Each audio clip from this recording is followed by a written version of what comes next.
ఈ యొక్క ప్రభు అయా తండ్రి నీకు స్తోత్రం సాయంకాలం సంఘం గొప్ప దైవం స్తుతులు సర్వశక్తి కలిగిన పరిశుద్ధ పరలోకపు తండ్రి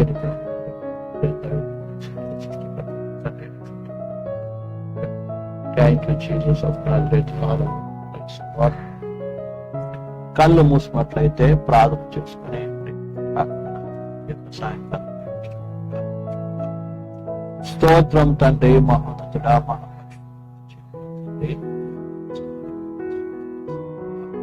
నీ వాక్యపు ధ్యానాన్ని మనకి కొనసాగించడానికి ఆ బోధకుడా పరిశుద్ధుడా గొప్పతనాన్ని ప్రభావాన్ని మీరే సహాయం చేయండి. మీరు గ్రహించినట్లుగా మీరు అర్థం అనుకుని మరుగుపరిచి నీ వాక్యం ప్రత్యక్షపరచండి.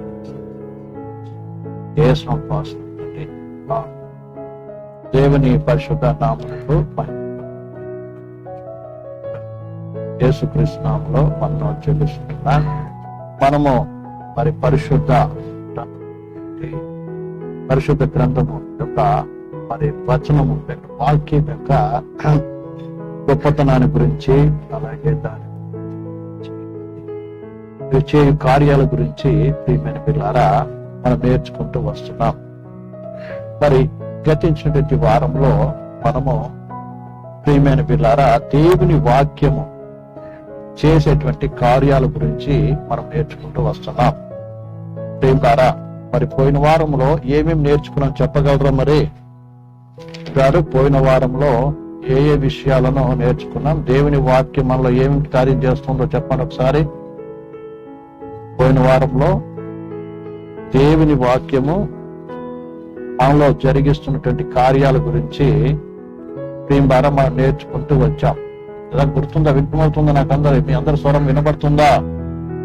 సరే, ఏమేమి నేర్చుకున్నాం చెప్పండి పోయినసారి.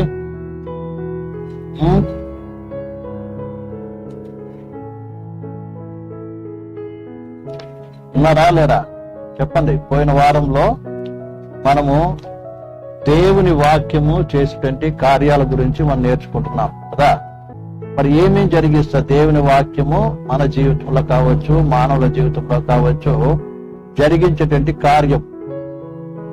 మొట్టమొదటి ఏం నేర్చుకుని చెప్పండి. మొట్టమొదటి దేవుని వాక్యం ఏం చేస్తుంది?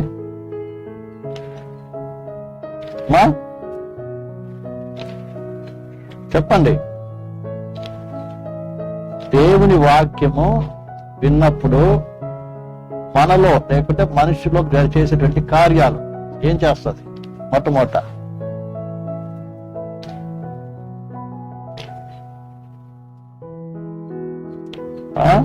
ఏం చేస్తుంది? పాపాన్ని ఒప్పింపజేస్తుంది. అర్థమైందా? పాపాన్ని ఏం చేస్తుంది? ఒప్పింపజేస్తుంది. మనిషి హృదయంలో ఏం చేస్తుంది? వాక్యం విన్నప్పుడు ఆ మనిషి యొక్క పాపాన్ని గ్రహింపచేసి ఒప్పింపచేస్తుంది. అర్థమవుతుందండి? మొట్టమొదటి. రెండోది ఏం చేస్తుంది? జీవం ఇస్తుంది. లేకుంటే ఏమవుతుంది? క్రియేటివ్ పవర్, నూతన జన్మ అనుభవాన్ని ఏం చేస్తుంది? కలగజేస్తుంది. ఒక వ్యక్తిలో నూతన జన్మ, నూతన సృష్టిని కలగజేస్తుంది. అది ఒక నూతనమైనటువంటి కార్యం అతను జరిగిస్తుంది. కాబట్టి అందులో ఏమో నూతన ఏంటి లైఫ్ గివింగ్ పవర్, జీవాన్ని అనుగ్రహిస్తుంది. అర్థమైంది? ఇవన్నీ మనం నేర్చుకున్న తర్వాత మూడోది ఏం చేస్తుంది? వాక్యం ఏం చేస్తుందమ్మా? మూడోది రక్షిస్తుంది. మూడోది ఏం చేస్తుంది? రక్షిస్తుంది. తర్వాత నాలుగోది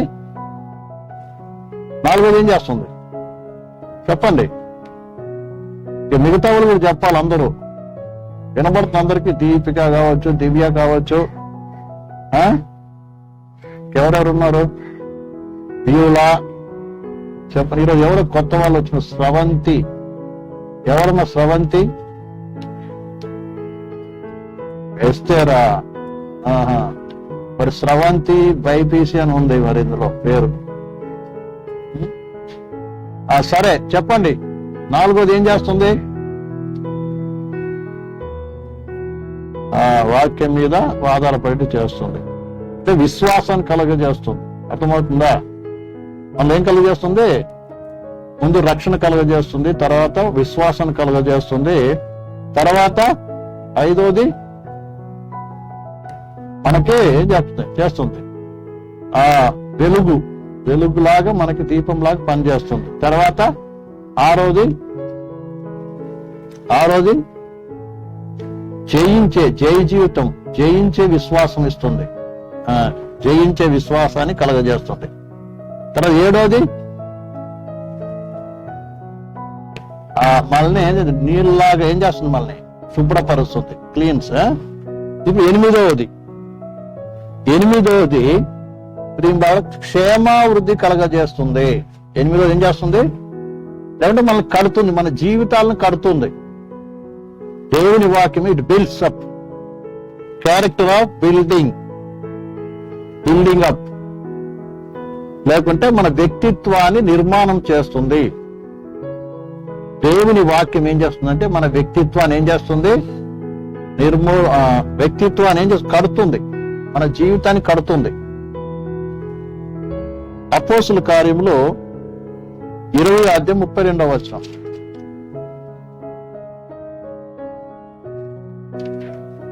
అపోస్తుల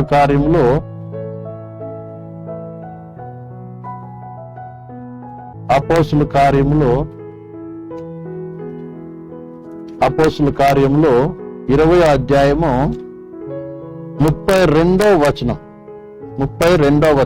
మనం రాయబడిన మాట ఏం చూస్తాం? ఇప్పుడు దేవునికి ఆయన కృపావాక్యం మిమ్మల్ని అప్పగించుచున్నాను, ఆయన మీకు క్షేమావృద్ధి కలగచేయను. బిల్డ్స్ అప్, ఇంగ్లీష్ లో బిల్డ్స్ అప్ అని ఉంటుంది.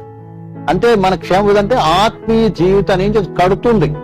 అర్థమవుతుంది? మన ఆత్మీయతను ఏమవుతుంది అంటే జీవితాన్ని కడుతుంది, మన స్వభావాన్ని కడుతుంది, నిర్మిస్తుంది. అంటే రోజు రోజుకి ఏమవుతుంది? పవిత్రతలో, పరిశుద్ధతలో, ఇంకా దేవునికి ఏ రీతిగా మనం ఉండాలో అలాంటి జీవితంలో మనల్ని ఏం చేస్తుంది? అభివృద్ధి లేకుంటే జీవితంలో ఏమవుతుంది? బలపరుస్తుంది, కడుతుంది అన్నమాట మన జీవితం. ఇప్పుడు ఒక ఇల్లు ఏ రీతిగా అయితే రోజు రోజు కట్టబడుతూ ఒక గురి వస్తుంది, ఒక మరి దాని ఒక మోడల్ వస్తుందో అదే రీతిగా మన జీవితంలో కూడా రోజు రోజు ఏమవుతుంది? కట్టబడుతూ ఉంటాం. దేని ద్వారా? దేవుని వాక్యము ద్వారా. అర్థమవుతుంది? దేవుని వాక్యం ఏం చేస్తుంది? మానవ జీవితాన్ని కడుతుంది. క్షేమావృద్ధి అంటే కట్టడం. మన జీవితం రోజు రోజు ఏం చేస్తుంది? కడుతూ ఉంటుంది. అర్థమైందండి? కాబట్టి దేవుని వాక్యము మనల్ని ఏం చేస్తుంది? కడుతుంది. కాబట్టి ఇంకొక వాక్యం చదువుదాం ప్రియమైన బిడ్డలారా. ఇక్కడ 1 పేతురు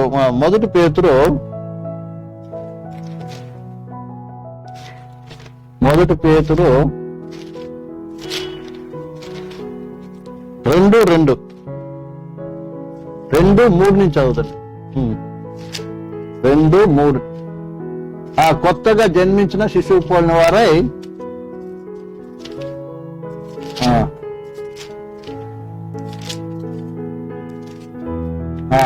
తెలుగులో అంతా కలిసి ఉంది, చదవండి, కిందికి చదవండి. మనుషుల చేత విసర్జింపబడినను దేవుని దృష్టికి ఏర్పరచబడినది అమూల్యమును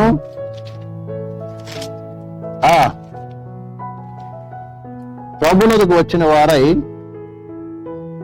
యేసుక్రీస్తు ద్వారా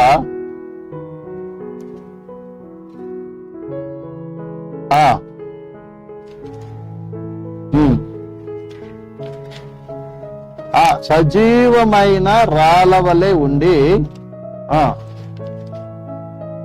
ఆత్మ సంబంధమైన మందిరములుగా కట్టబడుచున్నారు.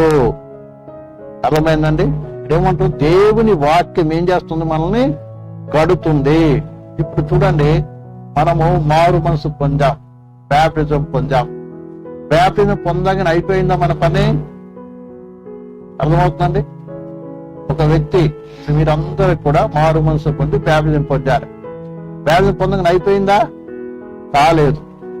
బ్యాప్టిజం అనేది ఒక ఇల్లు నిర్మాణం చేసేటప్పుడు ఒక పునాది వేసినట్టు అంతే. అర్థమవుతుందండి? బ్యాప్టిజం పొందగా దాని అర్థం ఏంటంటే పునాది వేయబడింది. పునాది అయిపోగానే ఇల్లు అయిపోయిందా? ఇల్లు అయిపోయిందా? కాదు కదా. అది ఆరం. తర్వాత ఇంకా ఒక్కొక్క ఇటుక మీద పెట్టబడి కట్టబడాలి. అర్థమవుతుంది కదా. అలాగనే మారు మనసు పొంది బాల్యం పొందినటువంటి ప్రతి విశ్వాసి కూడా ఏం కావాలి? కట్టబడాలి. అలా కట్టబడాలంటే దేవుని వాక్యము ద్వారా ఏమవుతాం? మనం కట్టబడతాం. అందుకే ఇక్కడ కింద చదువుతాం. 8వ వచనం చదవండి ఒకసారి. 8వ వచనం, కట్టువారు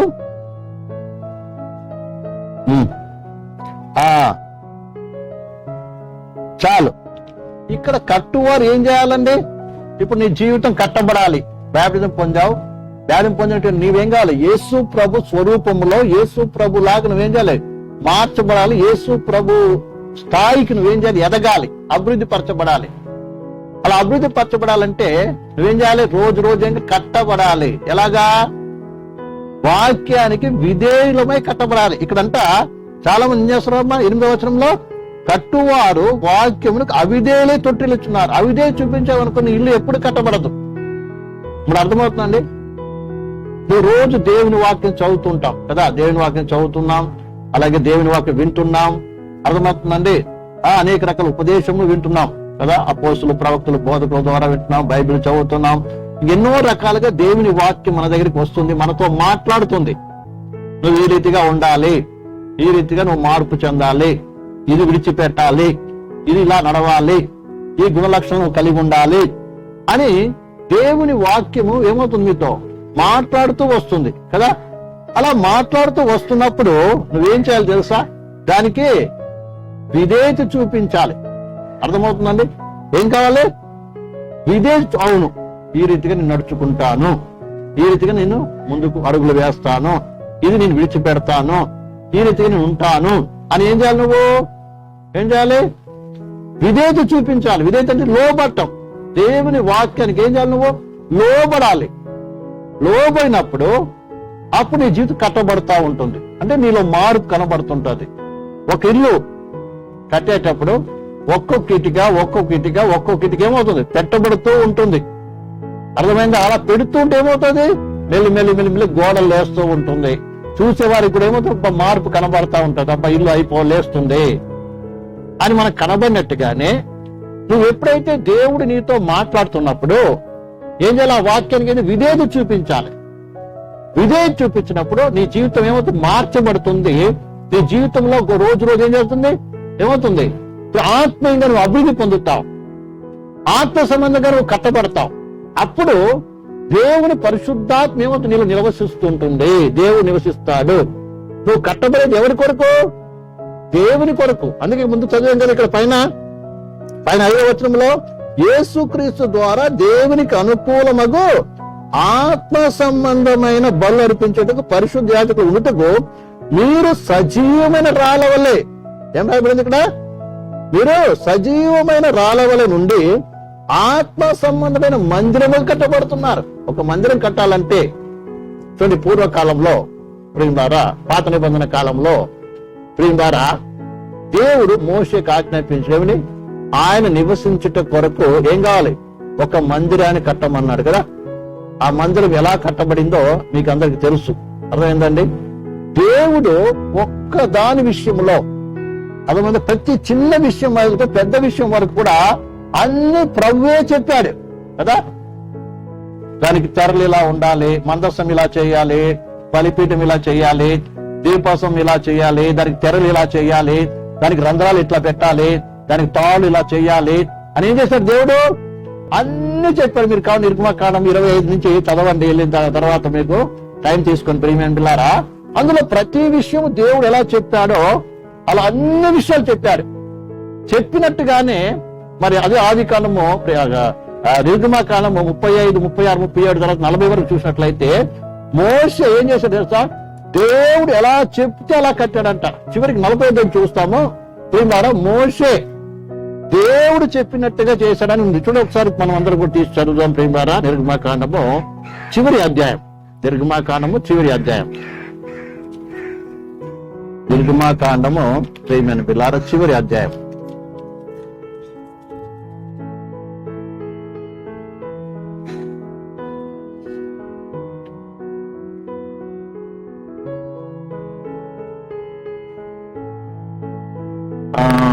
40వ అధ్యాయము, చివరి అధ్యాయము 30వ వచనం చదువుదాం.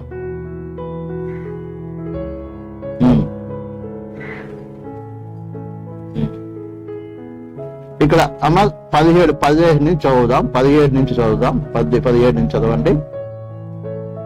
2వ సంవత్సరమున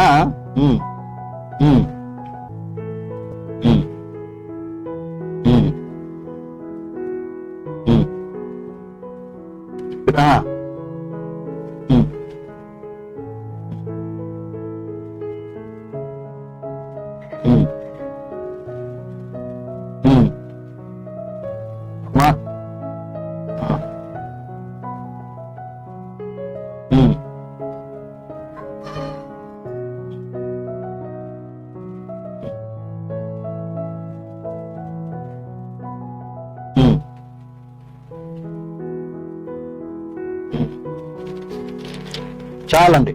మీరు ఈ వచనాలన్నీ చదివారనుకోండి, ఇక్కడ అనేక సార్లు ఏముంది?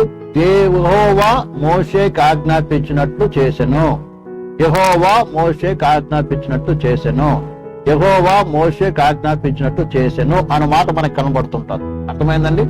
ప్రతిదీ కూడా దేవుడు ఆజ్ఞాపించినట్టు ఏం చేశాడు? చేశారు. చేసినప్పుడు 34 చదవండి. 34 అప్పుడు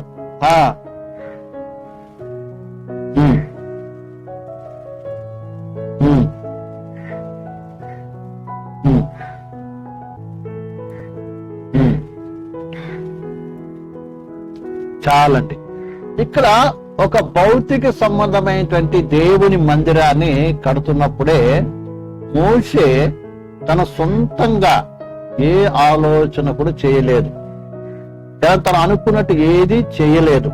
అంతా కూడా దేవుడు ఆజ్ఞాపించినట్టుగానే ఏం చేశాడు? మందిరంను వస్తువులు తయారు చేయటమే కాదు, దాని అన్ని నిర్మాణము, తర్వాత ఎక్కడ ఎలా ఏర్పాటు చేయాలి, ఎలా నిలబెట్టాలి, అన్ని దేవుడు చెప్పినట్టు చేశాడట. అప్పుడు దేవుని యొక్క మహిమ ఆ ప్రత్యక్ష గుడారంలోనికి వచ్చింది. అర్థమైందండి? అలాగునే దేవుని పరిశుద్ధాత్మక నివాసస్థలముగా మనం ఉండాలంటే మన జీవితం కూడా ఏం కావాలి తెలుసా? దేవుని వాక్య ప్రకారం మన జీవితం చక్క చేయబడాలి. కట్టబడ్డమైనది చక్క చేయబడాలి. దేవుని వాక్య ప్రకారం నడుచుకోవాలి.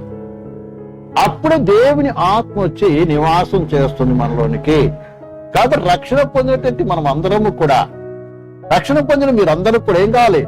దేవుని వాక్య ప్రకారం నీ జీవితాన్ని కట్టుకోవాలి. జీవితం అంటే నీ ప్రవర్తన, మాటలు, నడవడిక, అలాగే నీ యొక్క వస్త్రధారణ, నీ యొక్క అన్ని హెయిర్ స్టైల్, అన్ని ఎవ్రీథింగ్ కూడా దేవుని వాక్యానుసారంగా దేవునికి అనుకూలంగా ఏం చేయాలి?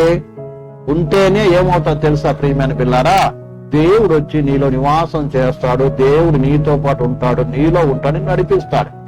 ఎందుకంటే మీరు దేవుని ఆలయమే ఉన్నాడు అంటున్నాడు దేవుని వాక్యంలో. పరిశుద్ధాత్మలోకి నివసిస్తున్నాడు అంటున్నాడు దేవుని వాక్యంలో. దేవుని వాక్యాన్ని, దేవుని ఆలయాన్ని ఏం చేయకూడదు, పాడు చేయకూడదు అంటున్నాడు దేవుడు.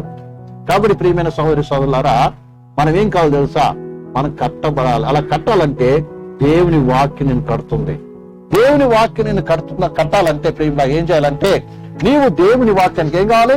విధేయత చూపించాలి, లోబడాలి. దేవుని వాక్యం సమర్పణ చేసుకోవాలి. ఇక్కడ ఇంకొక ఉదాహరణ కూడా చెప్తాను అనుకోండి. ఇప్పుడు మీరు ఎక్కడైనా ఒక ఇంట్లో పోయి నివాసం చేయాలంటే, అందరూ ఒక ఇంట్లో పోయి నివసించాలంటే ఆ ఇల్లు మీకు అనుకూలంగా ఉంటేనే, మీకు ఇష్టకరంగా నచ్చితేనే ఏం చేస్తాం? ఆ ఇంట్లో ఉంటారు. లేకపోతే ఒకవేళ మీరు ఇల్లు కట్టుకుంటారు అనుకోండి ప్రియులారా, మీకు ఇష్టమైన రీతి కట్టుకుంటారు. అంతేగాని కట్టే మేస్త్రి వచ్చి తన ఇష్ట ప్రకారం కడతాను, ఒక కిచెన్ ఇక్కడ పెడతాను, బాత్రూమ్ ఇటు పెడతాను, అది ఇంకొక దగ్గర పెడతాను, కిటికీ ఇక్కడ ఒకటి పెడతాను, అక్కడ రంధ్రం పెడతానని ఆయన ఇష్ట ప్రకారం కట్టాడు అనుకోండి, మీరు అంగీకరిస్తారా? చెప్పండి, మీరు ఎవరైనా అంగీకరిస్తారా? చెప్పండి. తెలుగు మనం కొన్ని రోజులకి రెంట్కు ఉండాలన్నా కూడా ఏం చేస్తాం? మనము వెతుక్కుంటాం. మనకు అనుకూలముగా, మన నివాసించడానికి అనుకూలంగా ఉంటేనే ఆ ఇంట్లో పోయి ఉంటాం, లేక ఉండం. రెంట్కు ఉండాలన్నా, ఒకవేళ మనం ఇల్లు కట్టుకుంటాం, మన ఇష్టం పూర్తిగా ఏం చేస్తాం? మనము మనకు అనుకూలది కట్టుకుంటామే తప్ప ప్రియం ద్వారా ఇంకొకరు వారి ఇష్ట ప్రకారం కడితే మనం ఒప్పుకోం. ఎందుకంటే మనం ఏమవుతున్నాం? మనమే డబ్బు పెడుతున్నాం, ఇల్లు మనది, అన్ని దాని ప్రయాసంతో మనం పడుతున్నాం. అలాగనే ప్రియమైన బిడ్డలారా, మనల్ని రక్తం ఇచ్చి యేసయ్య కొనుక్కున్నాడు. మన శరీర ఆత్మ ప్రాణం ఏం చేశాడు? రక్షించుకున్నాడు. రక్తం పెట్టి కొనుక్కున్నాడు. మీరు ఆయన సొత్తు అని చెప్తున్నాడు కదా. ఏమని చెప్తుంది? మీరు విలువ పెట్టి కొనబడిన వారు కాబట్టి మీరు మీ సొత్తు కాదు, నా సొత్తు. అంతే కాదండి, ఏం చెప్తున్నాడు? మీ శరీర ఆత్మలతో దేవుని మహిమపరచండి ఉంది కదా.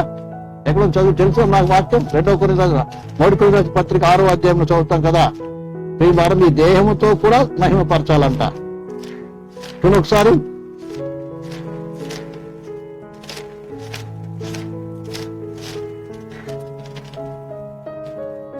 మొదటి కొరింథీయుల పత్రిక 6వ అధ్యాయము 20వ వచనం, 19-20 మీ దేహము దేవుని వల్ల మీకు అనుగ్రహింపబడి మీలో ఉన్న పరిశుద్ధాత్మకు ఆలయమై ఉన్నదని మీరు ఎరగరా? మీరు మీ సొత్తు కాదు, ఆ విలువ పెట్టి కొనబడిన వారు కనుక మీ దేహముతో ఆత్మతో దేవుని మహిమపరచుడి. అక్కడ ఆత్మ అని కూడా రాసుకోండి, ఎందుకంటే ఇంగ్లీష్ బైబిల్లో బాడీ అండ్ స్పిరిట్ అని ఉంటుంది. ఆత్మతోనూ దేహముతోనూ ఏం చేయాలి? మహిమపరచాలంట. అర్థమైంది? నువ్వు మహిమపరచుది ఎవరిని? ప్రభు నీ దేహము ద్వారా నీ ఆత్మ ద్వారా మహిమపరచబడాలి. ఎందుకంటే నీవు నీ సొత్తు కాదు, ప్రభుని రక్తం పెట్టి కొనుక్కున్నాడు. నువ్వు యవనస్తుడు అయినా యవనరాలు అయినా, స్త్రీ అయినా పురుషుడైనా కూడా నువ్వు ఎవరి సొత్తు? చెప్పండి, మీరు ఎవరి సొత్తు? ఎవరి సొత్తు అండి? మీరు దేవుని సొత్తు. కాబట్టి నువ్వు దేవునికి ఇష్టకరంగా నువ్వు ఏం చేయాలి? నీ జీవితం కట్టుకోవాలి. నీ ప్రవర్తన, నువ్వు చేసే అన్ని కూడా ఏం చేయాలి? నీ హృదయపు ఆలోచనలు మొదలుకొని అన్ని కూడా నువ్వు చేసే ప్రతి పని కూడా ఏం చేయాలి? దేవునికి అనుకూలంగా ఏం చేయాలి? నువ్వు కట్టుకోవాలి. అప్పుడు దేవుడు ఏం చేయాలి? నేను సమృద్ధిగా నివసిస్తాడు. దేవుడు నివసిస్తాడు నీతో. విషయాన్ని మీరు బాగా అర్థం చేసుకోండి. కాబట్టి దేవుని వాక్యం అనేది కడుతుంది. చూడండి ఏ రీతి కట్టబడాలని చూడండి ప్రియమారు. ఇదే 2వ పేతురు రాసిన పత్రిక 1వ అధ్యాయము. ఇక్కడ ఏమేమి ఉండాలో చూపిస్తున్నాడు ప్రియమారు. ఏమేమితో ఎలా కట్టుకోవాలి, ఏమి ఉండాలి అన్నటువంటిది చూపిస్తున్నాడు ప్రియమారా. 1వ అధ్యాయము 2వ పేతురు 1వ అధ్యాయము 1వ అధ్యాయము 5 నుంచి చదవండి.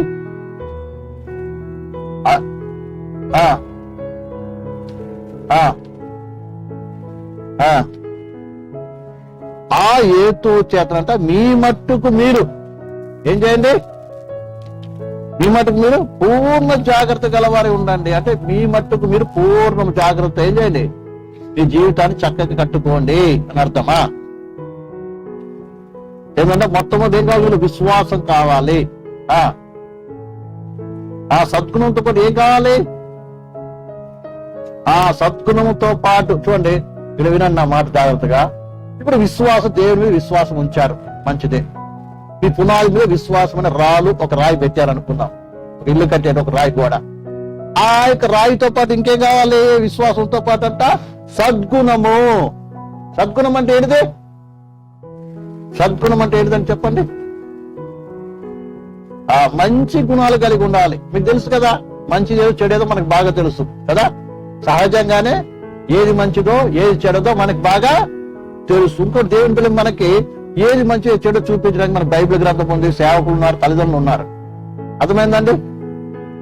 ద్వారా దేవుని వాక్యం ఉంది, తల్లిదండ్రులు ఉన్నారు, 10 సేవకులు ఉన్నారు నీకు తెలియపరచడానికి. నీకు తెలుసు ఏం చేయాలో చేయకూడదో. అంతగా నీకు తెలియకపోతే దేవుని వాక్యం ఉంది. వాక్యం ఇంకా అర్థం కాకపోతే తల్లిదండ్రులు ఉన్నారు, తర్వాత ఎవరు? దేవుని సేవకులు కూడా ఉన్నారు. వీళ్ళు చెప్పినప్పుడు ఏం కావాలి? మంచి గుణాలు కలిగినటువంటి జీవితం ఏం కావాలి? నువ్వు కలిగిన వాడుగా ఉండాలి. తర్వాత విశ్వాసం అయింది. విశ్వాసంతో ఏముండాలి? సద్గుణం అనే రాయిని ఒకటి పెట్టుకోవాలి. తర్వాత ఆ సద్గుణం అందు ఏం కావాలంట? జ్ఞానము కావాలి. ఏ జ్ఞానము చెప్పండి? ఏ జ్ఞానం తెలుసా? ఒక వ్యక్తికి ఉండాలి. ఏ జ్ఞానము? దైవ జ్ఞానం అంటే ఏంటిదండి? ఇక్కడ జ్ఞానం అంటే ఏంటిది? ఏది మంచి, ఏది చెడు, అర్థమైందా? గ్రహించే జ్ఞానం మనకు కావాలి. మరి అర్థమైందా? ఏది చెయ్యాలి, ఏది చెయ్యకూడదు.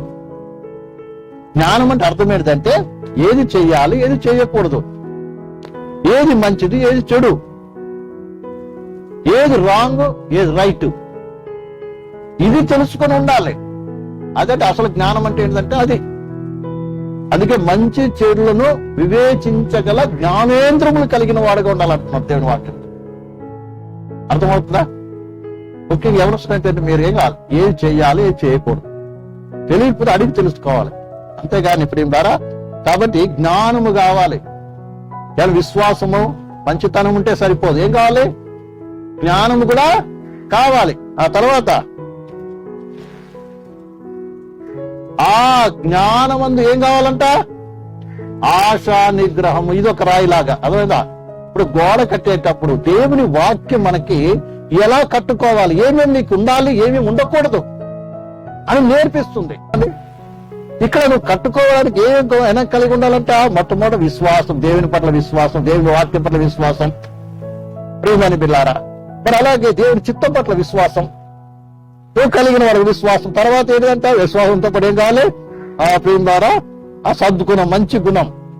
రెండోది ఏంటిది? మూడోది జ్ఞానము. జ్ఞానంతో పాటు ఏంటిది? ఆశా నిగ్రహము. ఆశా నిగ్రహం అంటే ఏంటిది? ఆశా నిగ్రహము. యవనస్తులకి ఏమొస్తాయి? చాలా ఆశలు వస్తాయి. ఎందుకంటే వీళ్ళు వెనక ముందు చూసుంటారు కదా, ఏదైనా టేస్ట్ చేయాలనిపిస్తుంది కదా. ఏదైనా ఏం కావాలి? టేస్ట్ చేయాలనిపిస్తుంది. ఉదాహరణ, ఏదైనా చూసి తెలుసుకోవాలి అది ఎట్లుంటుందో. ఏదైనా ఆకర్షణ కనబడనే ఉంటది, అది ఎట్లుందో చూసుకోవాలి. వాక్యం వద్దన్నా, పెద్దలు వద్దన్నా ఏదో టేస్ట్ చూడాలనిపిస్తుంది. ఏది ఆకర్షణ కనబడితే బయటికి వెళ్ళంగానే కదా, ఆకర్షణగా ఏది కనబడినా వచ్చేస్తుంది, ఆశ వచ్చేస్తుంది. చూడాలి, ఏదో చూడాలనిపిస్తుంది, తినాలనిపిస్తుంది, అనుభవించాలనిపిస్తుంది. శరీరంలో ఏదేదో కోరికలు, ఏదేదో ఆలోచనలు వచ్చేస్తూ ఉంటుంది. ఇది చేయాలి, అది చేయాలి, అట్లుండాలి, ఇట్లుండాలి, వాళ్ళలాగుండాలి, వీళ్ళలాగుండాలి, వాళ్ళు చెప్పిన మాట బాగుంది, వీళ్ళు చెప్పిన మాట బాగుంది అనేటువంటి అనేక రకాల ఆశలు, ఆలోచనలు మనం వస్తాయి. కానీ వాటిని ఏం చేయాలండి? నిగ్రహించుకోవాలి. కానీ ఎవరసలే కాదండి, అందరికీ వస్తుంటుంది ఆశలు. కానీ దాన్ని ఏం చేయాలి? నిగ్రహించుకోవాలి. ఒకవేళ ఏ ఆశ లేకపోయినా కూడా అపవాదిలో ఆశ పుట్టించడానికి రెడీగా ఉన్నాడు. అర్థమవుతుందండి? ఒకవేళ నీకు ఏ ఆశ లేదు, మంచిగా తృప్తిగా ఉన్నావు, కానీ అపవాది నీళ్ళు ఏం చేస్తాడు? ఆలోచన పుట్టిస్తాడు. ఉదాహరణకి ప్రియమైన పిల్లారా, ఆదాం అవ్వలు చక్కగా ఏదైనా తోటలో ఏం చేస్తున్నారండి? దేవుడు చెప్పినట్టుగా నడుచుకుంటూ, దేవుడు చెప్పిన పని చేసుకుంటూ, హాయిగా ఉంటూ, రోజు దేవుని స్తుతిస్తూ, ఆరాధిస్తూ, ఇప్పుడు ఏ ఆలోచన లేదు వాళ్ళ దగ్గర. ఎంత తృప్తిగా, సంతోషంగా ఉన్నారండి ప్రియమైన పిల్లారా. కానీ ఒక దినమున అవ్వ ఒంటరిగా ఉండడం చూసింది. అవ్వ ఏం చేసింది? ఇద్దరున్నప్పుడు రాలేదు.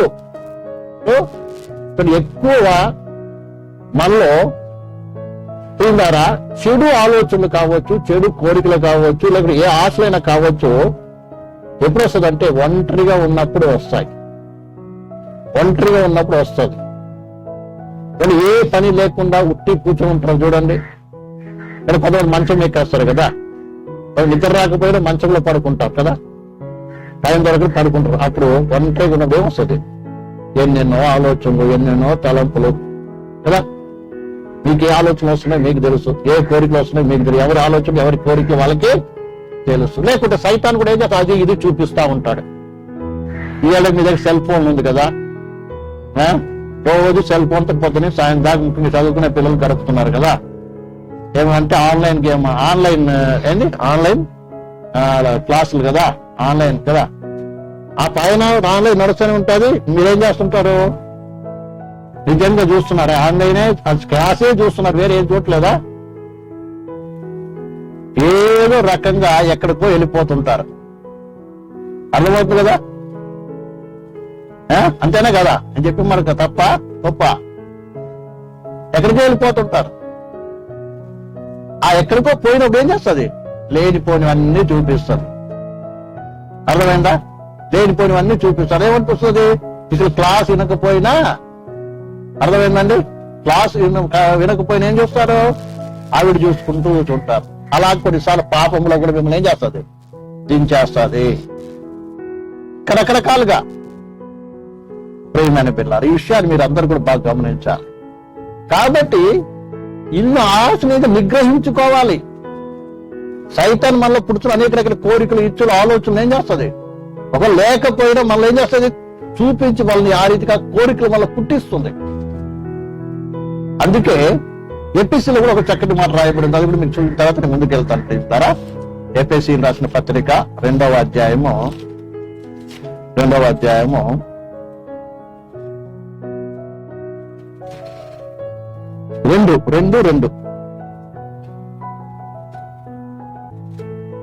మీరు వాటిని చేయుచు వాయుమండల సంబంధమైన అధిపతిని అనగా అవిధేయులైన వారిని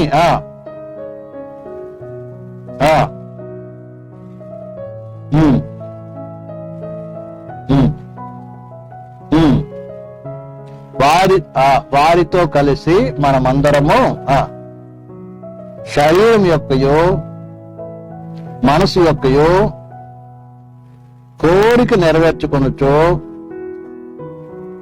మన శరీరాశను అనుసరించి మునుపు ప్రవర్తించుచో కడం వారి వలె స్వభావ సిద్ధముగా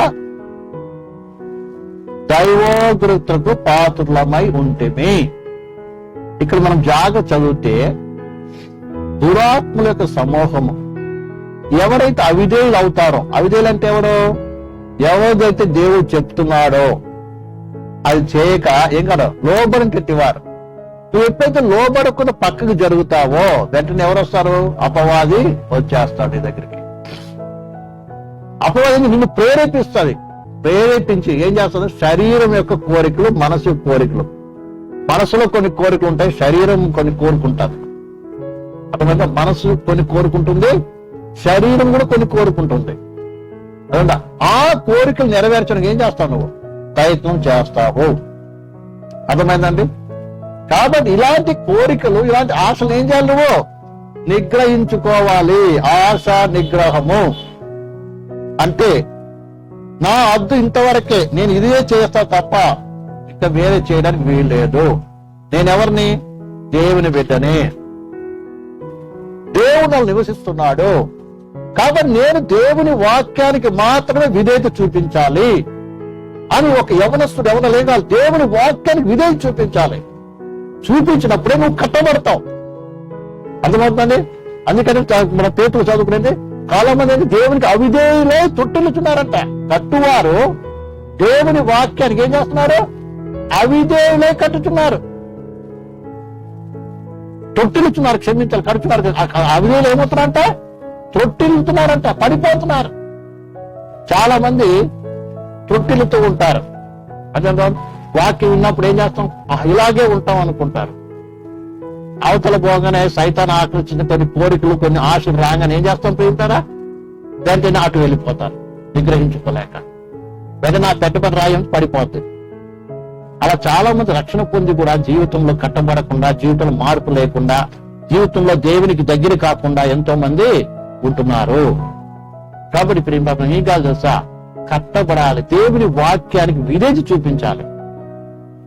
ఇక వాక్యం చెప్తుంది మొదటినేనంట విశ్వాసం కలిగి ఉండాలంట, ఆ తర్వాత సద్గుణం కలిగి ఉండాలంట, తర్వాత జ్ఞానం కలిగి ఉండాలంట, తర్వాత ఆశ నిగ్రహము.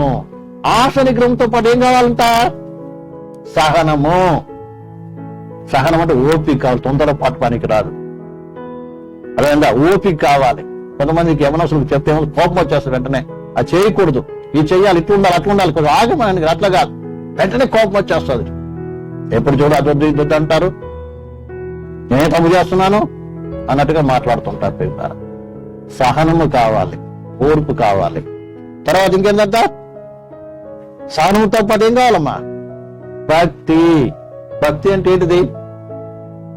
ఇంగ్లీష్ లో గాడ్లీనెస్ అని ఉంటది. అంటే ఏంటి? దైవిక స్వభావము ధరించుకోవాలి, దైవిక లక్షణాలు కావాలి, దేవుడు యొక్క లక్షణాలు, గుణ లక్షణం మనకి అవసరము. తర్వాత ఇంకేందంట? భక్తితో పాటు సహోదర ప్రేమ. మన తోటి సహోదరులు ఏం చేయాలి? ప్రేమించాలి. ఏ ప్రేమ? అగాపే ప్రేమ, దైవిక ప్రేమ కావాలి. దైవిక ప్రేమ పరిశుద్ధమైనది. అర్థమైందండి? పవిత్రమైన ప్రేమ కావాలి. మనము దైవిక ప్రేమ యొక్క లక్షణాలు కొరింథీయులకు రాసిన పత్రిక 13లో చదువుతాం కదా. ప్రేమ, దైవిక ప్రేమ, పవిత్రమైన ప్రేమ కావాలి. ఎలాంటి ఒక నీ హృదయంలో చెడు ఆలోచన, చెడు ఇది ఏమాత్రం ఉండడానికి వీలు లేదు. తర్వాత అంటున్నాడు కింద ఇంకా సహోదర ప్రేమ ఏం కావాలంట? దయను అమర్చుకొనుడి. అమర్చుకోవడం అంటే తెలుసు మీకు అందరికి? అమర్చుకోవడం అంటే ఏంటిది చెప్పండి? సర్దుకోండి. ఉదాహరణకి ఒక పెట్టెలో ఏం చేస్తాం? మనం ఎక్కడికి వెళ్ళినప్పుడు ఏం చేస్తామండి? కావలసినవన్న వస్తువులన్నిటి చక్కగా సదురుతాం కదా, లేక అల్మారిలో అమర్చడం అంటారు. ఆ రీతిగా ఈ మంచి మంచి గుణ లక్షణాలు ఏం చేయాలి? మనలో ధరించుకోవాలి. లేకుంటే ప్రియమైన బిడ్డలారా, ఈ గుణ లక్షణాలు అన్నిటి మనలో సర్దుకొని పెట్టుకోవాలి. మనలో పరలోకానికి వెళ్ళటానికి ఏం కావాలి? దేవుని నివాసంలో ఉండటానికి ఏం కావాలి? ఈ రకమైన గుణ లక్షణం మనం కలిగిన వారికి ఉండాలి, కానీ ఇంకా వేరే మనలో ఉండడానికి వీలు లేదు. ఈ రకంగా మన ఆత్మీయ జీవితం మీద కట్టబడడానికి ఏమవుతుంది తెలుసా? వాక్యము తోడ్పడుతుంది. కాబట్టి 8వది, దేవుడి వాక్యం ఏం చేస్తుంది? మనల్ని కడుతుంది. క్షేమావృద్ధి అంటే కడుతుంది, బిల్డింగ్ అప్. కాబట్టి మనం దేవుని వాక్యాన్ని విధేయులు ఏం చేయాలి? రోజు రోజు కట్టబడాలన్నదే దేవుని వాక్యము చేసేటువంటి కార్యము. ప్రియమైన పిల్లారా, తర్వాత 9వది ప్రియం ద్వారా మనము చదువుదాం. ప్రియమైన పిల్లారా, 119వ కీర్తన 130వ వచనం 119వ కీర్తన 130వ వచనం. నీ వాక్యము వెల్లడగుటతోడనే వెలుగు కలుగును, అది తెలివి లేని వారికి తెలివి కలిగించును. నీకు తెలివి కావాలా? నీకు తెలివి కావాలంటే ఏం చేయాలి తెలుసా? దేవుని వాక్యాన్ని చదవాలంతే. దేవుని వాక్యాన్ని చదివి ధ్యానించి నీ మనసులో పెట్టుకోవాలి. చెప్తున్నారండి? దేవుని వాక్యం ఏమిస్తుంది? తెలివిస్తుంది. అందుకే యేసు ప్రభు కూడా అన్నాడు కదా, నీవి జ్ఞానము కొడుగు నెలను అడగండి అని అడుగు. ఈ లోకంలో ఎలా బతకాలి, ఆత్మ సంబంధంగా ఎలా జీవించాలి, అర్థమైందా? అన్ని విషయాలు దేవుని వాక్యం బోధిస్తుంది. అర్థమైందా? శారీరకంగా ఏ రీతిగా ఉండాలి, ఆత్మీయంగా ఎలా ఉండాలి, అన్ని విషయాలు మీకేమో బోధిస్తుంది. అర్థమవుతుందా? ఇంట్లో ఎలా ఉండాలి, బయట ఎలా ఉండాలి, అర్థమవుతుందండి? ప్రతి విషయము కూడా దేవుని వాక్యం స్పష్టంగా నీకు బోధిస్తుంది. నువ్వు ఎక్కడికి వెళ్ళక్కర్లేదండి. దేవుని జ్ఞానము ఇది జ్ఞానం బోధిస్తుంది. ఇది వెలుగు లాంటిది. ఏది చెయ్యాలో ఏది చేయకూడదు చూపిస్తుంది. వెలుగంటే ఏంటి? వాస్తవాన్ని ప్రత్యక్షపరిచేది.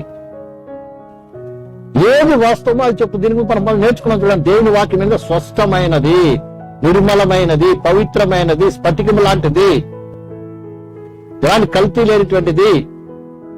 కాబట్టి ఈ వాక్యం నీకు స్పష్టంగా ప్రతి విషయాన్ని తెలియపరుస్తుంది. ఏమి చేయాలో ఏమి చేయకూడదు అనేది వివరంగా నీకు తెలియపరుస్తుంది. అందుకని దేవుని వాక్యాన్ని చదవాలి. అందుకే సామెతల గ్రంథం మీరు చదవండి.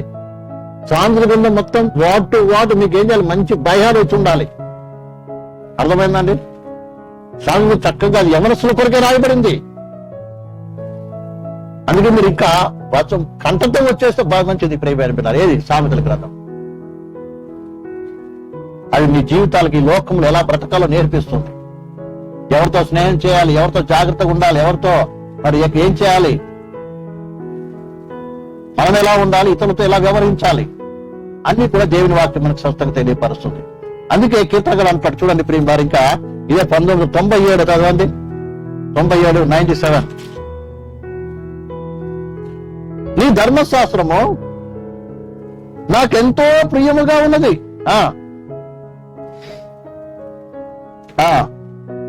సారీ ఎక్కడ 98 చదవమ్మా, 98. నీ ఆజ్ఞలు నిత్యము నాకు తోడుగా ఉన్నవి, నా శత్రువుల మించిన జ్ఞానము. చూసారండి, ఈ ధర్మశాస్త్రం వాక్యం అంట మరి కీర్తనకాడికి ఏం చెప్తున్నాడు ఇక్కడ? నా శత్రువులకు మించిన జ్ఞానం నాకు ఇస్తుందంట.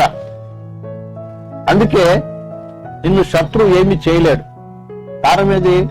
దేవుని వాక్యం నీ దగ్గర ఉంది కాబట్టి శత్రువుల దగ్గర ఎలా తప్పించుకోవాలో, ఎలా నిన్ను కాపాడుకోవాలో ఏం చేస్తుంది? నిన్ను చూపించేది దేవుని వాక్యం. అసలు మన శత్రువులకు మించిన జ్ఞానం ఉందంట. ఉదాహరణకి దావీదు మీకు అందరూ తెలుసు కదా, దావీదును సౌలు తన ఇంట్లోనే పెట్టుకొని అతను ఏం చేశాడు తెలుసా? చంపడానికి ప్రయత్నం చేశాడు. కానీ దేవుడు అతనికి ఎంత మంచి జ్ఞానం తెలివి ఇచ్చాడంటే ఎన్ని ప్రయత్నాలు చేసినా ఏం చేశాడు? తప్పించుకున్నాడండి. చివరికి దావీదు చూసి ఎవరు భయపడ్డారు తెలుసా? సౌలు భయపడ్డాడు. అలాగే దేవుడిని తప్పిస్తాడు. ఈ పక్కనే ఉండొచ్చు శత్రువు, ఆయన కూడా దేవుని వాక్యం ఏం చేస్తుంది? జ్ఞానము ఇస్తుంది. ఆ వాక్య జ్ఞానం నీలో ఉంటే నిత్యం ఏం చేస్తావు? అది నిన్ను తప్పిస్తుంది. తర్వాత ఇంకా చదవమ్మా, కింది 99 కూడా చదవండి.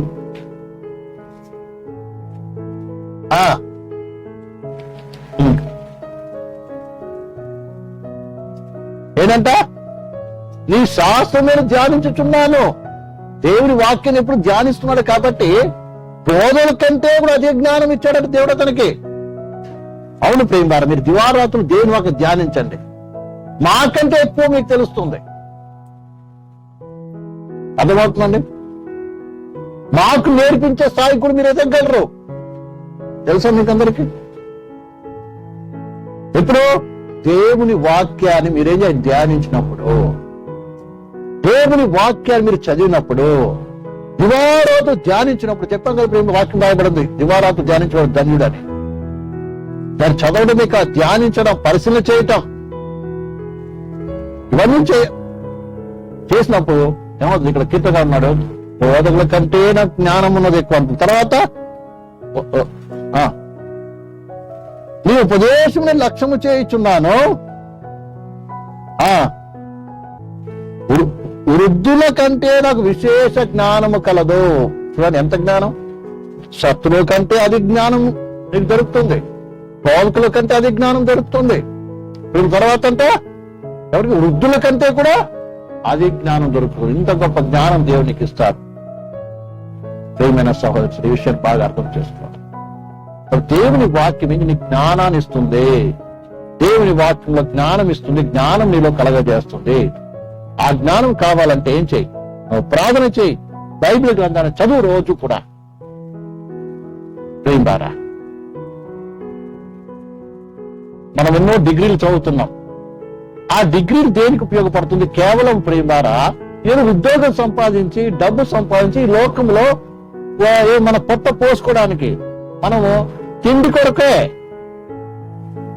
ఇక్కడ అనేక మంది డబ్బు ఉంటేనే సరిపోదు, కానీ ఎంతో మంది జ్ఞానం లేని వారు, దైవజ్ఞ జ్ఞానం లేని వారు ప్రియులారా ఎంతో మంది తమ జీవితాలు పాడు చేసుకుంటున్నారు, బ్రతుకుని పాడు చేసుకుంటున్నారు. ఎంతో మంది నెమ్మది లేక, సమాధానం లేక ఆత్మహత్యలు చేసుకుంటారు. ఎందుకో తెలుసా ప్రియులారా? దైవ జ్ఞానం లేదు. కాబట్టి ప్రియులారా, ఎవరైతే ఈ వాక్యాన్ని ధ్యానిస్తారో, ఈ వాక్యం ఏం చేస్తుంది?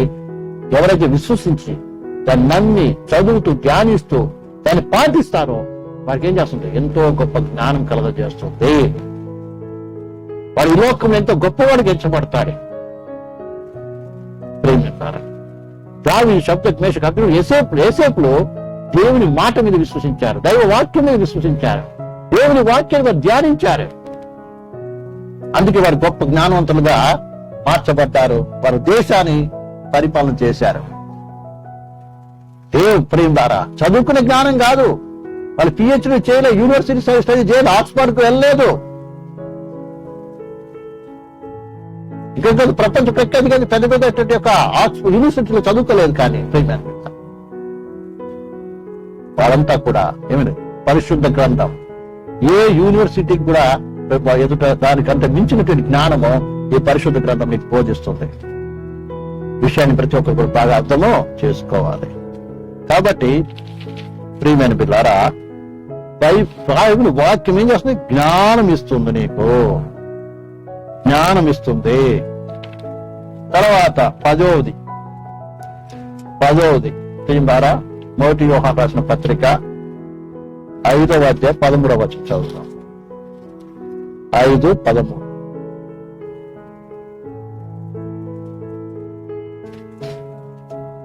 యోహాను రాసిన మొదటి పత్రిక 13వ వచనం. దేవుని కుమారుని నామమందు విశ్వాసముంచు మీరు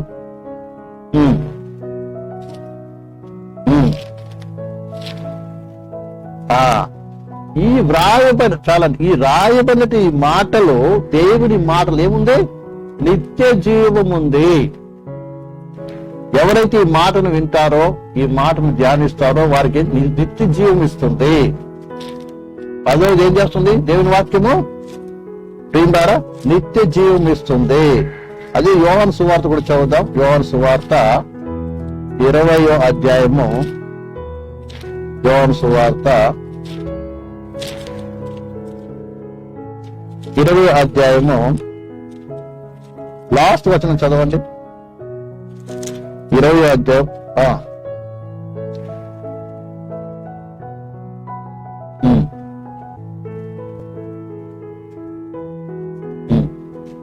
ఇవి రాయబడి ఏం పొందడానికి? జీవం పొందడానికి. అర్థమైందండి? దేవుని వాక్యం ఏమిస్తుంది? నీలో జీవాన్ని కలగజేస్తుంది. అందుకే అన్నాడు. ఇంకొక మాట కూడా చదువుతాం ప్రేమిలారా. 6వ అధ్యాయము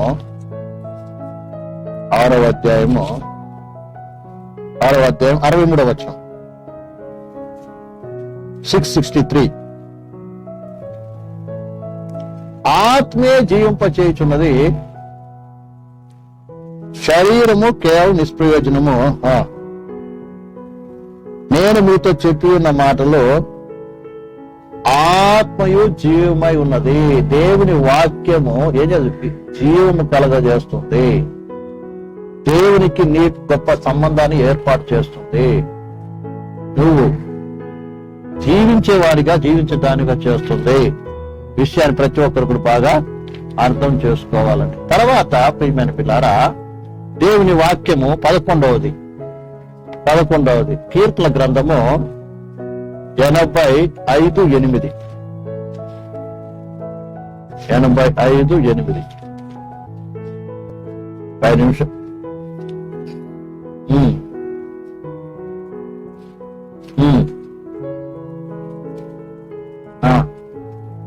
శుభవచనము సెలవిచ్చును. శుభవచనం అంటే సమాధానం ఇచ్చును. దేవుని వాక్యం ఏమిస్తుంది? మనకి సమాధానం ఇస్తుందండి. ఏమిస్తుంది? సమాధానం ఇస్తుంది.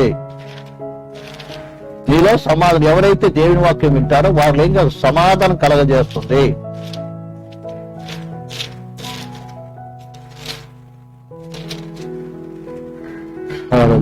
దేవుని వాక్యం మనకి సమాధానము కలగజేస్తుంది. తర్వాత 12వది ఇర్మియా గ్రంథము 15:16. ఇర్మియా గ్రంథము 15:16. ఈ మాటలు దొరకగా దానిని భుజించి తిని, సైన్యాధిపతి యెహోవా దేవా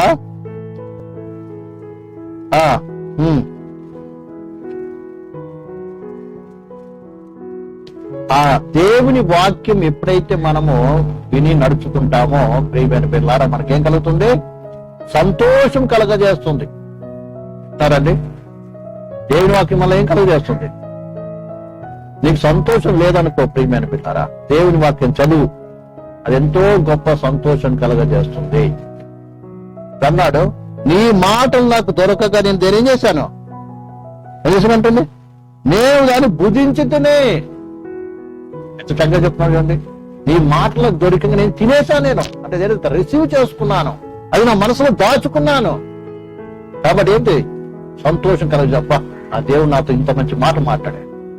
అవును, నువ్వు ప్రార్థన చేసి కన్నీళ్లు దేవుడు మొరపెట్టి దేవుని వాక్యం చదువు. దేవుని వాక్యం ఏం చేస్తుంది, గొప్ప సంతోషం ఆనందం కలుగజేస్తుంది. తర్వాత యోహాను సువార్త 15:11 కూడా చదవండి. యోహాను సువార్త ప్రియమైన పిల్లారా 15:11.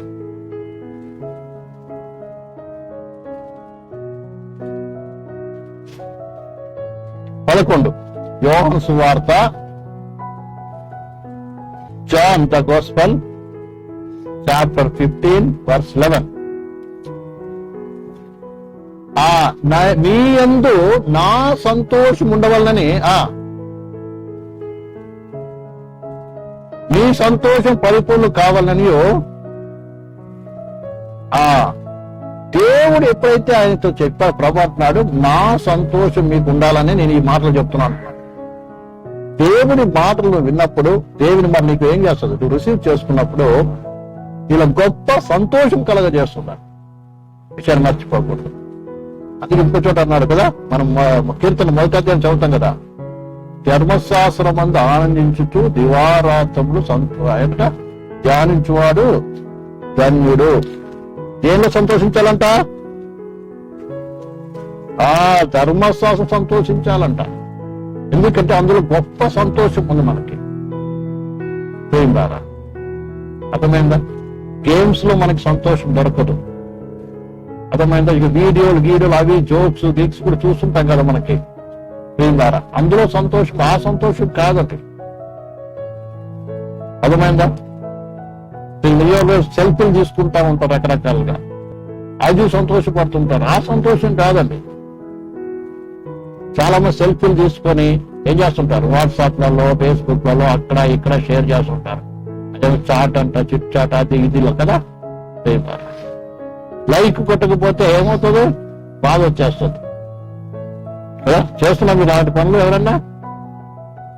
అదంతా సాతాను ఏం చేస్తుంది, పరిశుద్ధులైన విశ్వాసులు ఏం చేస్తుంది, రకరకాలుగా ఏం చేస్తుంది, శరీర సంబంధమైనటువంటి కార్యాల వైపు ఏం చేస్తుంది, బాగుతుంది.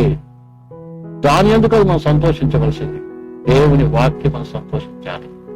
అది అసలైన సంతోషం, ఆనందం, ప్రియమైన విధానం. కాబట్టి దేవుని వాక్యం ఏం చేస్తుంది, మనలో సంతోషాన్ని కలగజేస్తుంది. ఇప్పుడు 13వది అపోస్తుల కార్యములు 20:29. అపోస్తుల కార్యములు 25వ అధ్యాయము రాసుకుంటున్నారు అందరూ.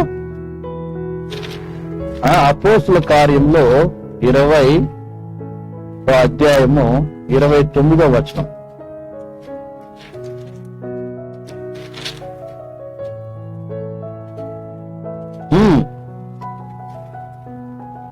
అపోస్తుల కార్యములు 20వ అధ్యాయము, యాక్ట్స్ చాప్టర్ 20 verse 29, 28, 29.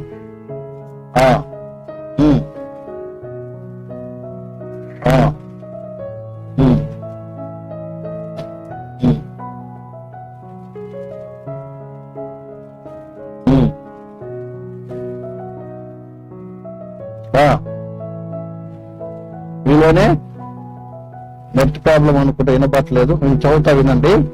31 నుంచి. కావున నేను 3 సంవత్సరములు రాత్రి పగళ్ళు కన్నీళ్లు విడిచొచ్చు ప్రతి మనుషుని మానక బుద్ధి చెప్పించినని మీరు జ్ఞాపకము చేసుకుని మెలకువగా ఉండుడి. ఇప్పుడు దేవునికిని ఆయన కృపా వాక్యమునకు మిమ్మును అప్పగించుచున్నాను. ఆయన మీకు క్షేమావృద్ధి కలగచేయుటకు పరిశుద్ధ పరచబడిన వారందరిలో స్వాస్యము అనుగ్రహించినట్టుకు శక్తిమంతుడు. ఇక్కడ అపోస్తలుడు పౌలు తన చివరి దినాల్లో ఆయన ఏం చేస్తున్నాడో, వారు ముఖ్యంగా ఆయన ప్రయాణం యెరూషలేముకు వెళుతూ ఎఫెసీ పెద్దలను పిలిచి ఆయన చెప్తున్న మాటలు అంతా, ఇదిగో మీకేం చేశాను, దేవుని వాక్యాన్ని 3 సంవత్సరాలు రాత్రి పగలు బోధించాను. ఇప్పుడు మిమ్మల్ని ఆ వాక్యానికి అప్పచెప్తున్నాను. ఆ వాక్యాన్ని గైకొనండి, అది మిమ్మల్ని ఏం చేస్తుంది, ఎంత భయంకర పరిస్థితి వచ్చినా, అబద్ధ బోధ వచ్చినా, తోడేలు అనగా మరి మేమే దేవుని సేవకులమని మోసపరిచేటువంటి వారు వచ్చినా, అలాగే ఎవరు వచ్చినా ఎలాంటి దాని నుంచి కూడా ఏం చేస్తుంది?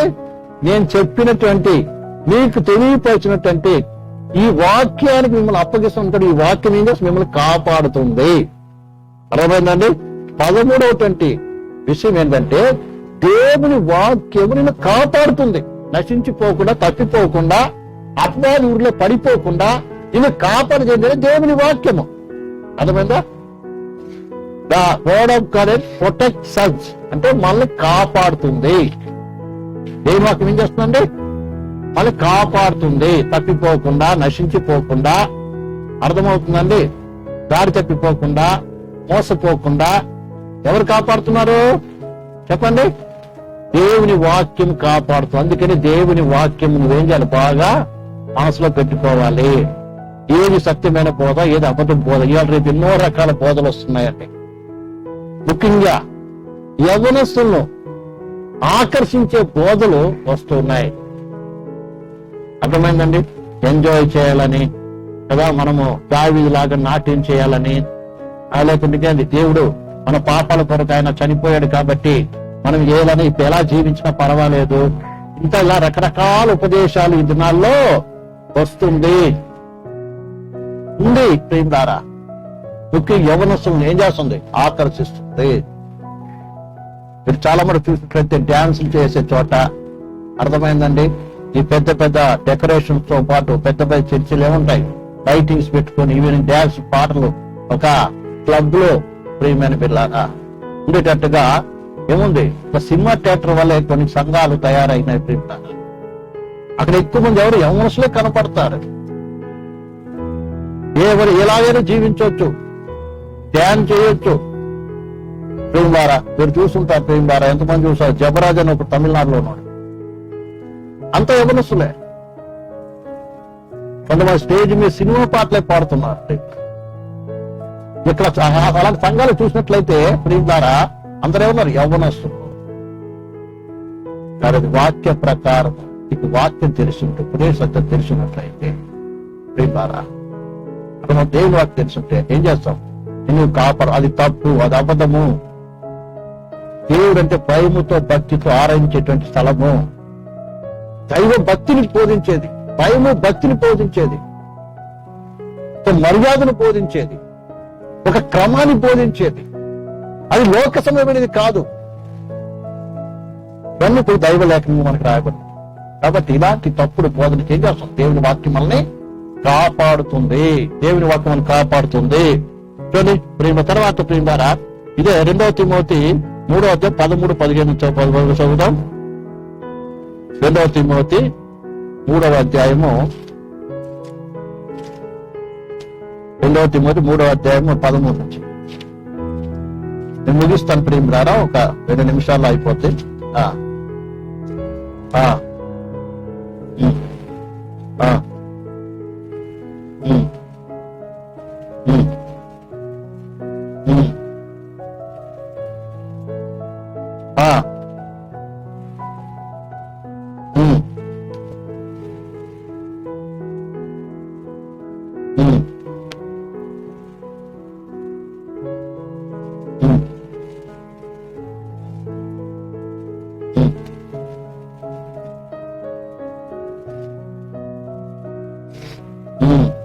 చాలా ఇక్కడ ఏమంటుందండి?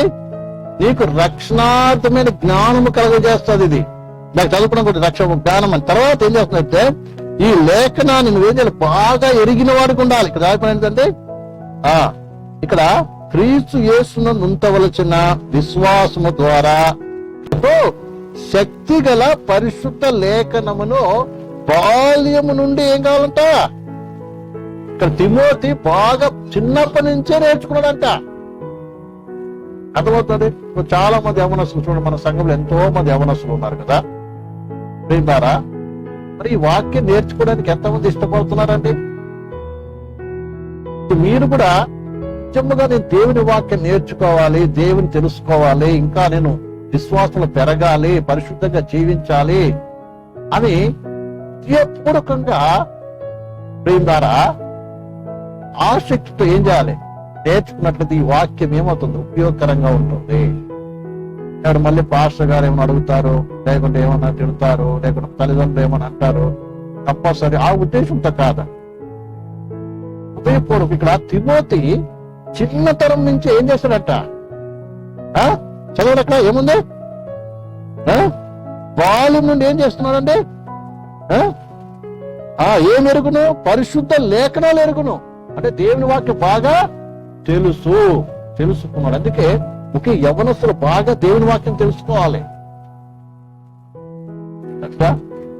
యూట్యూబ్ లో ఏముందో తెలుసుకోవడం కాదు, లేదా గూగుల్లో సెర్చ్ చేయడం కాదు. వీళ్ళకి చాలా మంది దేని మీద ఆధారపడుతున్నారు? గూగుల్ మీద, యూట్యూబ్ మీద.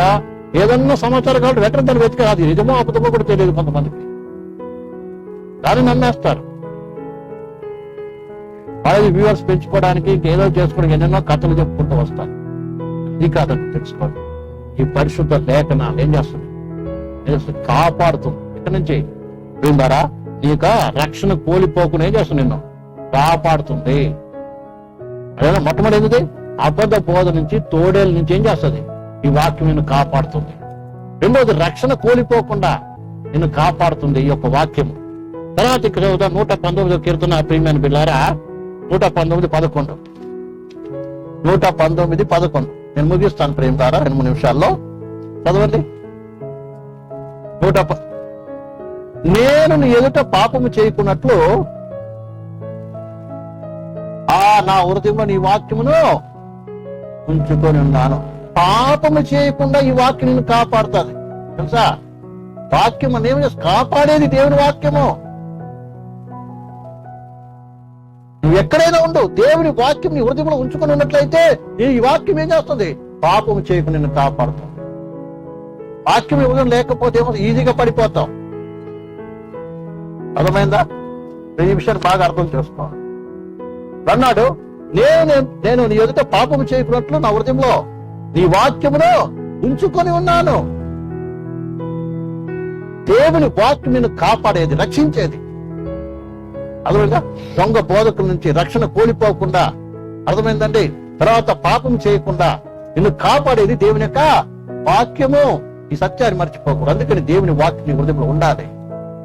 సమృద్ధిగా దేవుని వాక్యం నీ హృదయంలో పేదాలి, నివసించాలి. ప్రియమైన విషయాన్ని మర్చిపోకూడదు. తర్వాత ప్రియమారా మత్తయి సువార్త 4:4. మత్తయి సువార్త 4:4. మత్తయి సువార్త 4:4. అందుకు ఆయన 5:6 కూడా చదవమ్మా.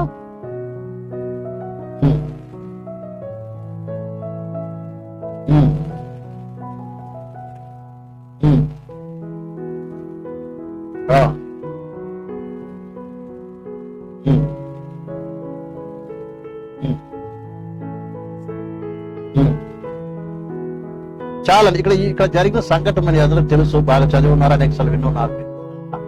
దేవుని వాక్యము శత్రువు నుంచి నేను సైతాన్ నుంచి కూడా కాపాడుకునే దానికి సహాయం చేస్తుంది. ఇక్కడ యేసు ప్రభు నీ సాతాను వచ్చి శోధిస్తుంది.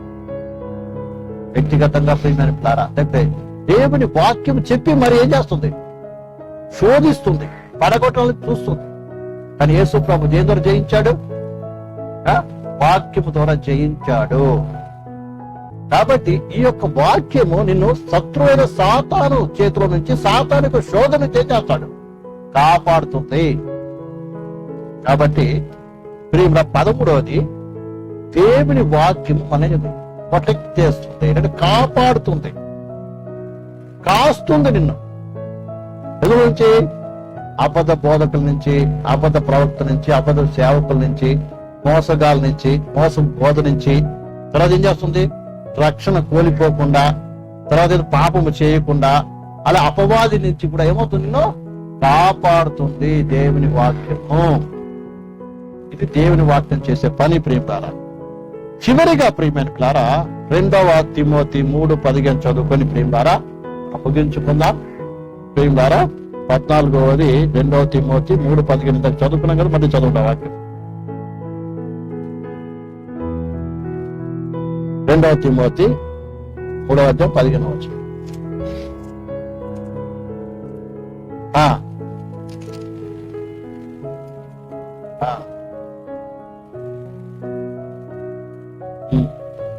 చాలమ్మా.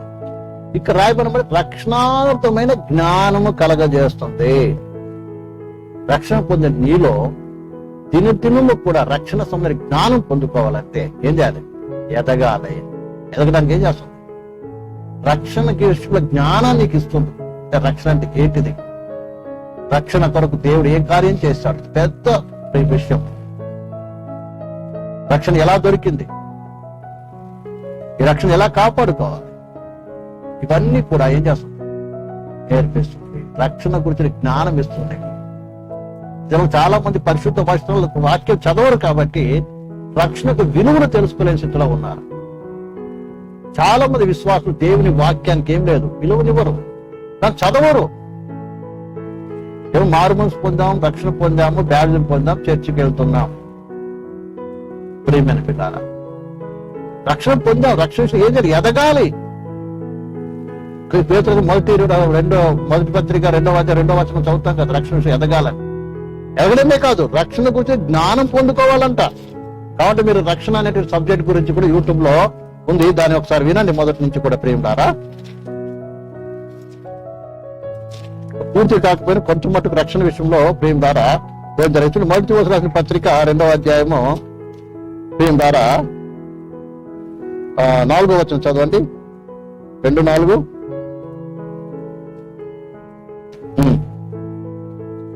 మనుషులందరూ రక్షణ పొంది సత్యమును గురించిన అనుభవ జ్ఞానం గలవారి ఉండవాలని ఇచ్చించుతున్నాడు. రక్షణ పొందడమే కాదంట, సత్యం విషయం ఏం కావాలి? జ్ఞానం పొందుకోవాలి. అనుభవ జ్ఞానం కలవారి ఉండాలి, రక్షణ జ్ఞానం పొందుకోవాలి. అందుకే లూకా సువార్తలో కూడా ఒక మాట రాయబడింది ప్రియులారా. యేసు ప్రభు ఈ లోకానికి ఎందుకు వచ్చాడంటే రక్షణ గురించిన జ్ఞానం కలగజేయడానికని మనకు రాయబడింది. 1వ అధ్యాయము అనుకుంటాను. 1వ అధ్యాయము ప్రియులారా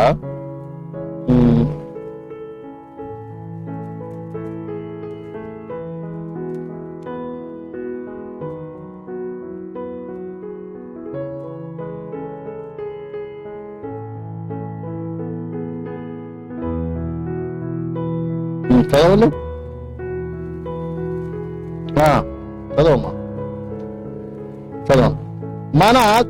మన దేవుని మహావాచ్యతను బట్టి వారి పాపములను క్షమించుట వలన తన ప్రజలకు రక్షణ జ్ఞానము ఆయన అనుగ్రహించినట్లు ఆయన మార్గం సిద్ధపరచుటకై నీవు ప్రభువునకు ముందుగా నడుతువు. ఇది యోహాను గురించి చెప్తున్నటువంటి మాట. రక్షణ జ్ఞానము ప్రియమైన బిడ్డలారా కలగ చేయటానికి ప్రియులారా ప్రభువైన యేసు క్రీస్తు ఈ లోకానికి వచ్చాడని ఇక్కడ వాక్యం చెప్తుంది. కాబట్టి రక్షణ పొందడానికి రక్షణ గురించిన జ్ఞానం మనకు కావాలంటే పరిశుద్ధ లేఖనాన్ని నువ్వేం చేయాలి? బాగా ధ్యానించాలి. రక్షణ పొందడం సరిపోదు, కేవలం నువ్వు బేస్మెంట్ మాత్రం వేసావు, పునాది వేసుకున్నావు అంతే. రక్షణ అంటే అర్థమైంది. బ్యాప్టిజం అంటే ఒక జస్ట్ స్టార్టింగ్. ఇది కేవలం స్టార్టింగ్ మాత్రమే. ఒక గృహ నిర్మాణానికి బేస్మెంట్ వేసినట్టే. అందుకే మూల ఉపదేశం అన్నాడు 6వ అధ్యాయం మొదటి 2 వచనాల్లో. ఎబ్రీ రాసిన పత్రిక 6వ అధ్యాయం మొదటి 2 వచనం రాస్తాం. మూల ఉపదేశము, ఫౌండేషనల్ ట్రూత్స్. పునాది మాత్రమే. మారు మనసు, బ్యాప్టిజం, పరిశుద్ధాత్మ, ఇదంతా ఏంటిది? కేవలం బేసిక్ మాత్రమే, బేస్మెంట్ మాత్రమే. ఆ తర్వాత కట్టబడతాం. అర్థమవుతుందండి? కాబట్టి ముఖ్యంగా యవనస్తులారా, ఈ యొక్క సాయంకాల సమయం దేవుడు మనలో తన వాక్యము ద్వారా జరిగించేటువంటి కార్యం అంటే దేవుని వాక్యం మనకి ఏం తెలియపరుస్తుంది, ఏం బోధిస్తుంది, ఏమి చేస్తుంది మనకి అన్న విషయాన్ని గురించి మనము కొత్త 14 విషయాలు నేర్చుకున్నాం. త్వరగా చెప్తారా? చెప్పిన తర్వాత మనము ప్రార్థన చేసి నేర్చుకుంటాం. మొట్టమొదటి ఏం చేస్తుంది దేవుని వాక్యము? ప్రియమైన పిల్ల మొట్టమొదట ఏం చేస్తుంది? పాపాన్ని ఒప్పింప చేస్తుంది. రెండోది ప్రియులారా జీవాన్ని ఇస్తుంది, లేకుంటే నూతన జన్మ అనుభవాన్ని కలగజేస్తుంది. తర్వాత మూడోది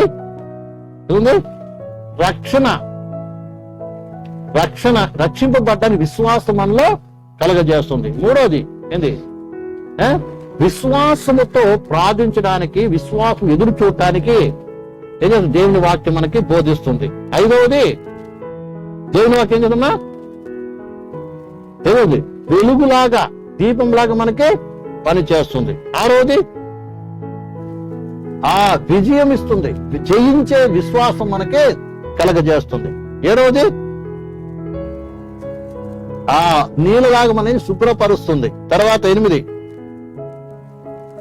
మనల్ని ఏం చేస్తుంది? మన జీవితం కట్టుకోవడానికి క్షేమవృద్ధి కలగజేస్తుంది, మన జీవితం కట్టబడటానికి ఉపయోగపడుతుంది.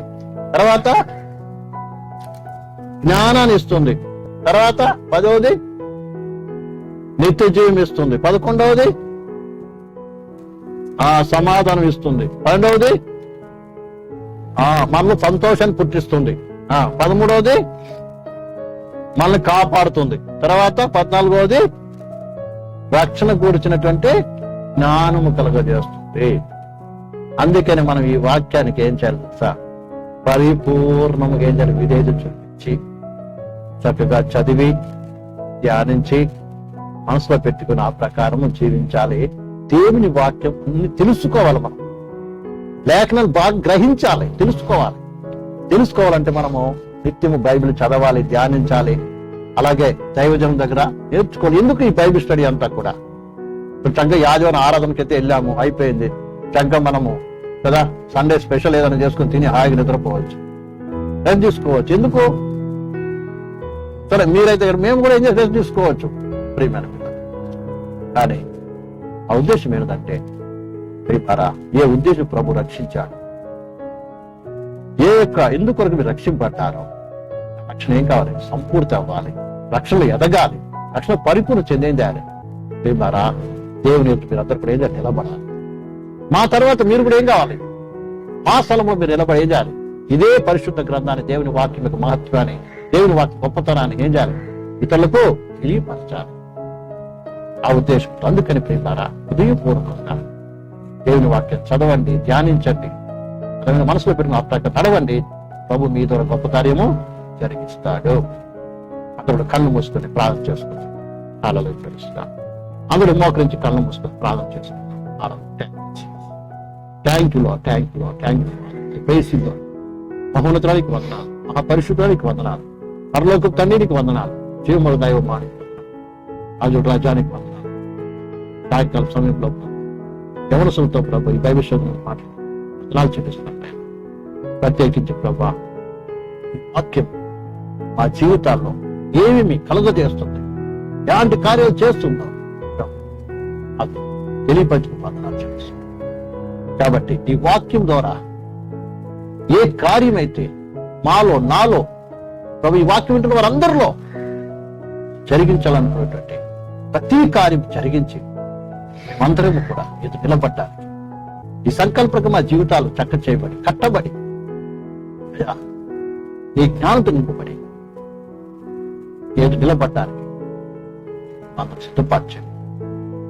సాయంకాల సమయంలో జూమ్ మీటింగ్ లో పాల్గొన్న ప్రతి ఒక్కరిని ఆశ్రయించండి, ప్రతి ఒక్కరిని దీవించండి.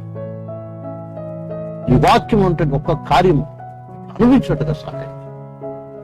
ఆ తర్వాత యూట్యూబ్ లో కూడా దీన్ని అప్లోడ్ చేయబోతున్నాను. అనేక మంది దీన్ని ఆశపడ్డారు. చూపించి గంట పొంది జీవించండి. ఇక్కడ చదువులోను భవిష్యత్ అంతటా కూడా నీకు ప్రకాశం భవిష్యత్తును ఆశ్రయించి నా మహిమకరంగా సాతాను ప్రతి ప్రభావం యేసుక్రీస్తును లయపరుస్తున్నాం. ఎవరు జ్ఞాపం నింపి, జ్ఞానంతో నింపి మహిమకరంగా సిద్ధపరిచే గొప్ప గొప్ప చేస్తుంది. యేసు కోసం తండ్రి అయిన దేవుని ప్రేమయు కుమారుని యేసుక్రీస్తు పరిశుద్ధాత్మగా నేను సాధిస్తాను. కూడిన మనందరితో లోకం సకల పరిశుద్ధ కూడా రాకల పర్యంతం తోడు. ఆమేన్.